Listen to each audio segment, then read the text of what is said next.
Living in Bangkok has been such an incredible experience. It's fun, full of life, and honestly, you can live here on almost any budget. So in today's video, I'm breaking down all of my expenses and my monthly cost of living in Bangkok, Thailand. Let's start with my biggest expense, and that is of course rent. So I'm currently staying in this amazing condo located between Ekmai and Tonglor area in Sukhumvit. It's been a great experience so far. I also filmed a complete condo tour of the whole building. If you want to see that, you can check it out on the channel as well. Of course, I share this condo with my boyfriend, meaning that we also share the monthly cost of the condo as well. The condo is around 35 square meters, which is of course not the largest, but I'm really enjoying just living here at Park Origin Tonglor. All the amenities that the building has, and it's just really comfortable. I find that it's in the perfect location. You can definitely find other condos more affordable. Of course, you can also find condos that are more expensive. It's really all up to you and where you want to live and what your preferences are. Spend monthly for rent.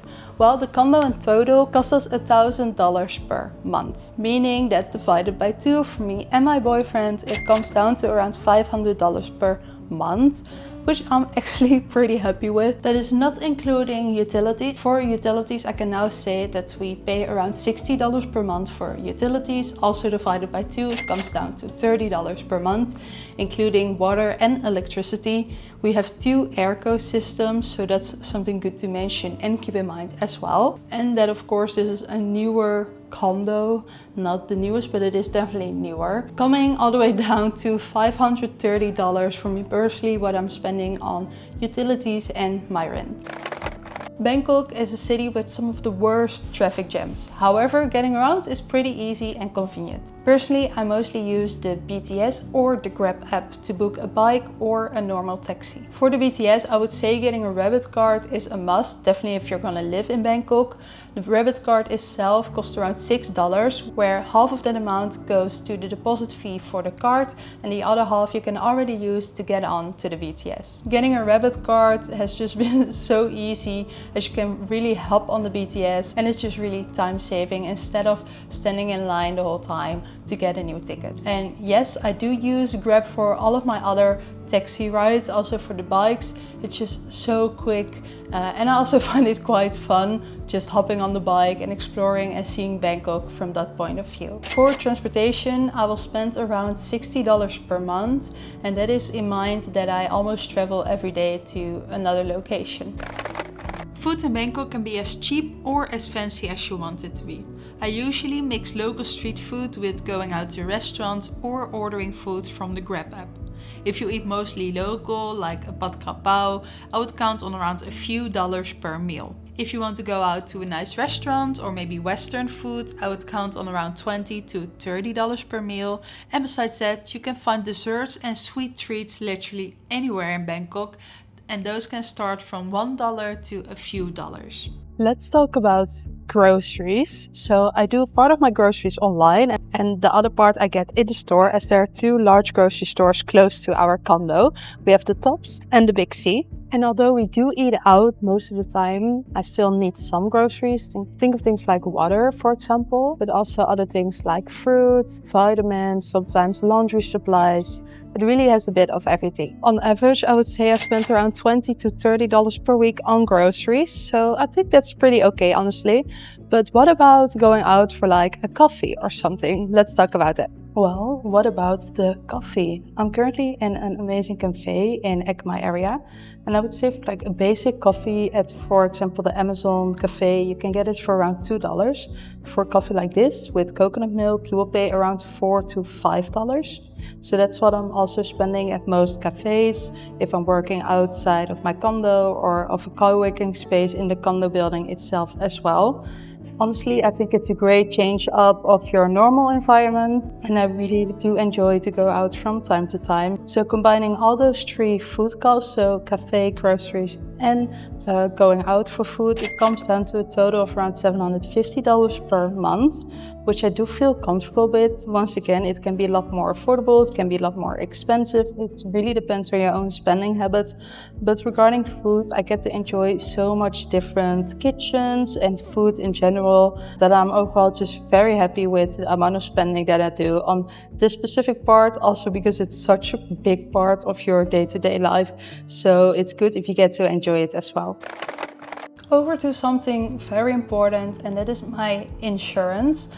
As someone who is not eligible back in the Netherlands anymore because I moved out permanently, I needed to have a new health insurance, and luckily I found out Safety Wing. I've been using Safety Wing for the last 1.5 years, and it's really been a lifesaver so far, and that's saying with even comparing it to my old health insurance back in the Netherlands. I'm currently under the Safety Wing Complete plan, which not only offers healthcare but also even extra travel protection. As someone who travels quite a lot, that is really so convenient. Think about protection for stolen belongings or cancelled trips. And the great thing about Safety Wing, and why I've chosen this specific health insurance company, is that Safety Wing not only focuses when something has already happened, but that it also focuses on preventing new things to happen. But my health insurance all comes down to $160 per month, which I would say is more than worth it, as it's a higher cost in my monthly cost of living. And if you want to check out Safety Wing as well, you can check it out with the link in the description.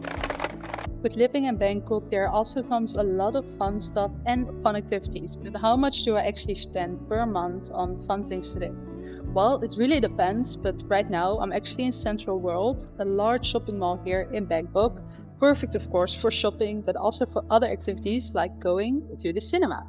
So I would say cinema card, well, the tickets that we got was around $20 to $30. It depends, of course, on your choice of seats and on the food. But I would say in a month, I spent around $150 for fun activities and also shopping, which is also important, of course, get new clothes, beauty, anything like that. So monthly, I spent around $150, which I think is pretty okay. Also, when looking at all the fun stuff that we do all month round, because we actually go out quite a lot. But yeah, there's just so much to explore in Bangkok. And that is, of course, not including anything like dining out, as that's separately in the food budget. So what about mobile data and a SIM card?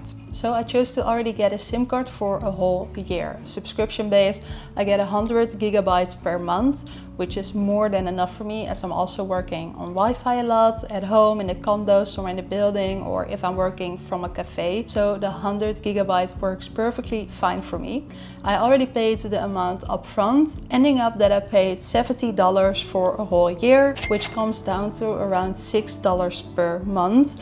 And it's not even about the price in my case. I just found it so convenient that I already have my SIM card set up for the whole year, and that I don't even need to think about on adding any money to my phone or SIM card or upgrading my internet plan as well. I've done this with the provider True. You can really find a store anywhere. I would definitely check out any of the bigger malls, as they are always located in the malls as well.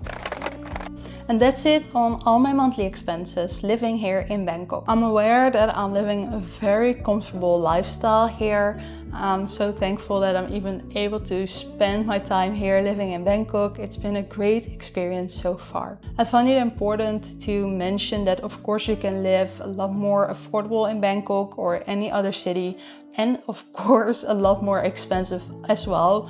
It's really up to you, to your preferences, available finances, and yeah, just how you want to live and are able to live your life. And of course, this also changes per month. Sometimes you go out on a trip, or there are birthdays or anything crazy. So that is not specifically included in this video, but I've just wrote down all the expenses that are really related to living in Bangkok itself. And with all that being said, the total amount of my monthly cost of living comes down to around $1,560, give or take a few dollars, of course. I hope this video gave you a bit more of an insight what one person can expect when living in Bangkok.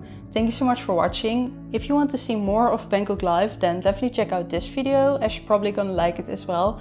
And if you want to follow me along for my journey, then don't forget to subscribe. Thank you so much once again. I hope to see you at the next video. Bye!